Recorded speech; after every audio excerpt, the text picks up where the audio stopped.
statement of the open meetings law. I don't understand clerk read the statement of the meeting law. Roll call. Clint? Here. Travis? Here. John? Here. Garrett? Here. I'm here.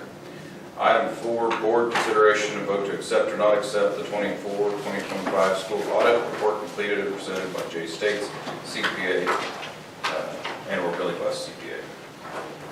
All right, Jay, the floor is yours. Hey, Lauren, I didn't realize this was going to be spring forward, so. Yes. This is your 24-25 audit.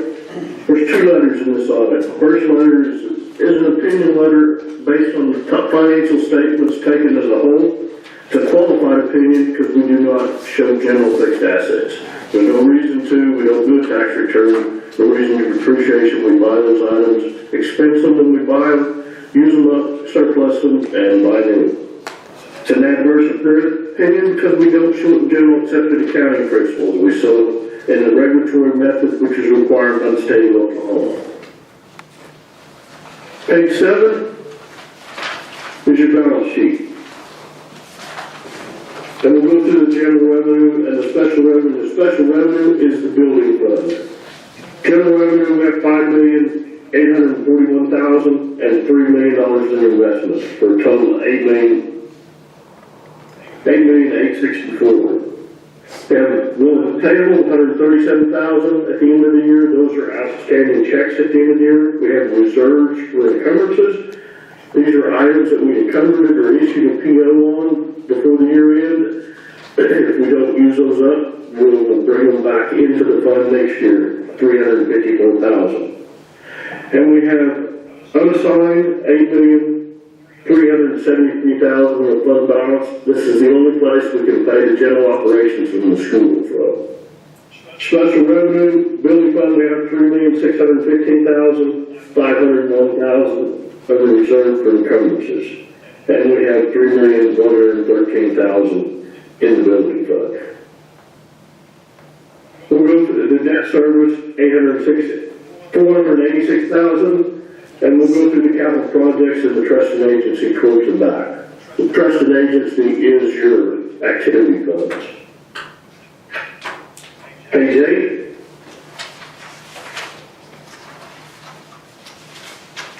In the general fund, we have revenue from all sources, $5,776,000, and we expended $5,065,000. Instruction was $2,397,000, and operation of non-instructional service $2,394,000. 90% of that goes direct to the classroom. We have excess revenues over expenditures of $711,000. We brought back in 87,000 POs that we closed out. The stock warrants, these are old outstanding checks we canceled, $69, and we transferred in from the activity fund for child nutrition $40,000. We're total excess in revenues over expenditures of $839 and an ending fund balance of $8,373,000.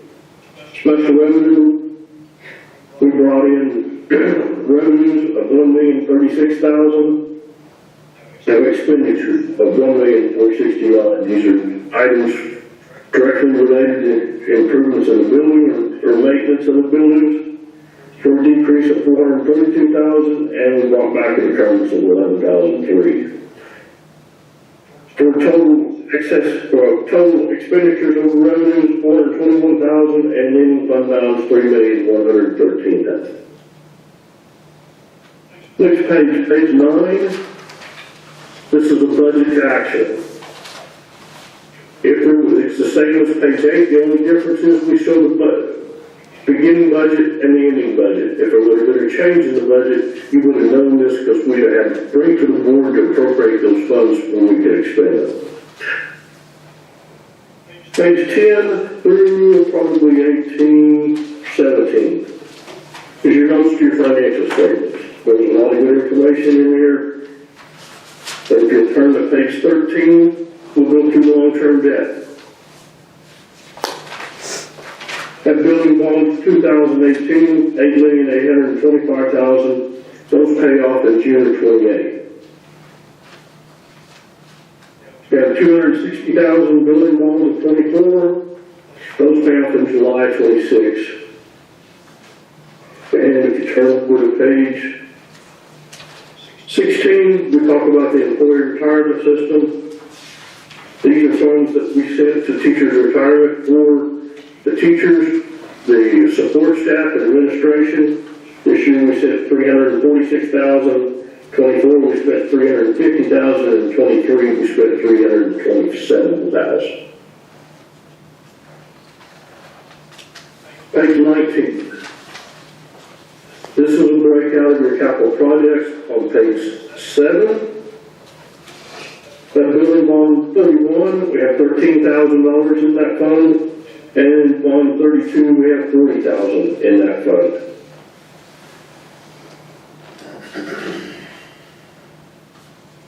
Page 20, this is a breakout on page 8 for capital projects.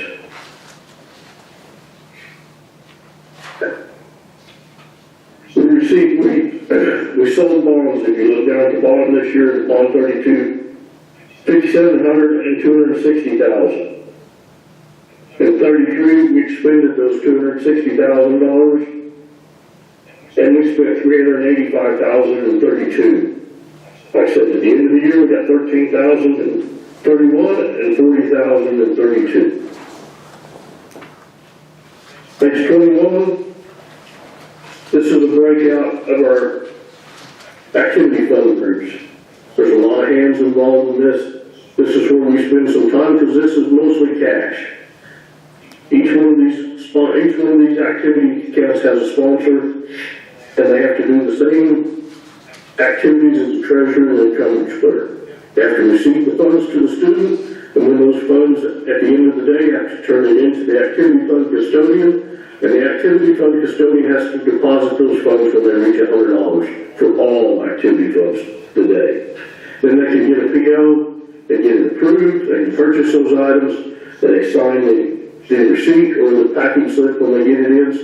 When we do that, so we know who to go talk to if we're looking for or have questions about those items. Again, we look at these items pretty hard, with cash, and if we don't, the sponsors don't do the correct procedures, eventually there's going to be an opportunity and somebody's going to come up with a need. So we do it to protect those. If they're not doing it right, we're going to make comments to them. Page 22, this shows our activity fund balances to the bank. Page 23 is our schedule of federal loans.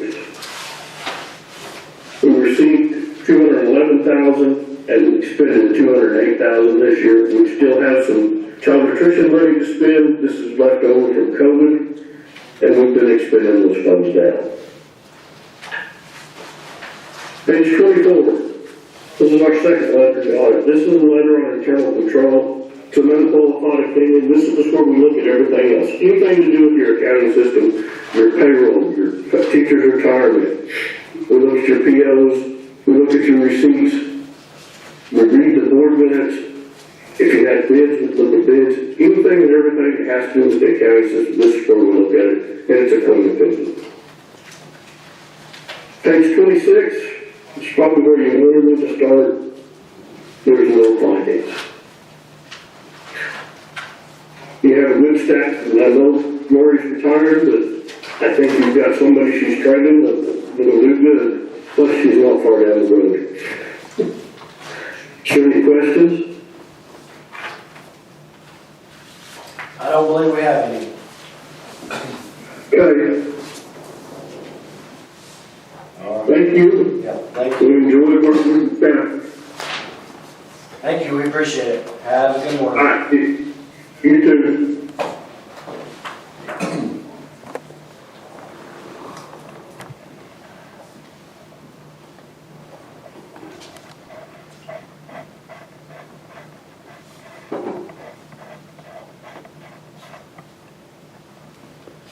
All right, you guys have heard the report from Jay. Move to accept. Motion by John, second by Travis. Any vote, Clint? Yes. Yes. Yes. Yes. Yes. Item 5, all the following items will be approved by one vote unless any board member desires to have a separate vote on any or all of these items. The consent agenda consists of the discussion, consideration, approval following items 5A through 5N. Make a motion to accept. Motion by Garrett, second by Clint. How do you vote, Clint? Yes. Yes. Yes. Yes. Yes. Item 6A, principal's report. Okay, for elementary, the word of the month for February was kindness.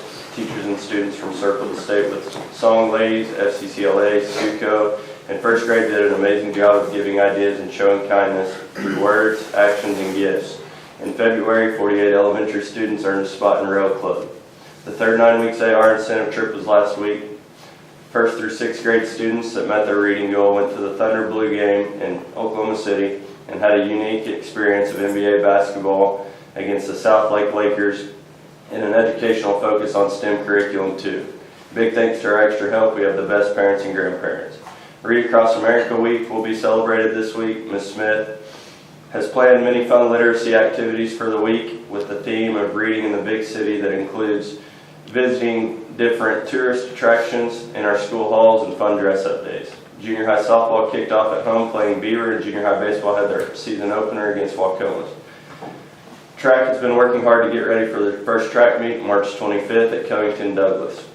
Some elementary students have shown at the local county and district livestock shows this past month and have done extremely well. With OIE coming up, I'm excited to see what more of these students and their animals will accomplish. Parent-teacher conference are today and tomorrow from 4 to 7 p.m. Our teachers and students have worked extremely hard this year and student progress reflects that. Our kindergarten class was selected to attend Read Across Oklahoma 2026 at the Oklahoma City Zoo on March 26th. Ms. Webb and her students will listen to the author Bart Taylor, eat a picnic lunch, and explore the zoo. What an exciting opportunity for our young students.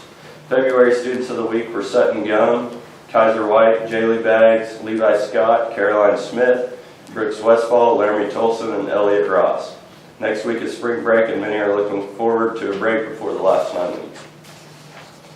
Okay, for the junior high school side, parent-teacher conference will be held March 9th and 10th from 4 to 7 in the multi-purpose building. We look forward to visiting with parents and discussing student progress. Our junior high and high school softball and baseball seasons are now underway, and there will be several opportunities throughout the month for our community to come out and support our student athletes. The Oklahoma Youth Expo will take place March 10th through the 20th. We want to wish the best of luck to all our exhibitors representing our school.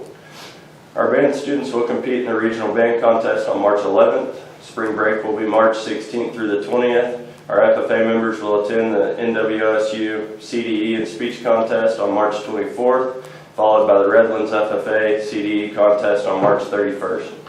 FCCLA students will compete in the state star events in Stillwater on March 25th and 26th.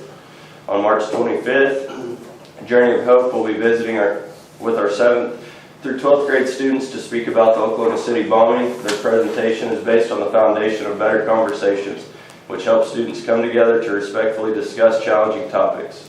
Students will learn to communicate using grounding virtues such as patience, humility, and adventurous civility.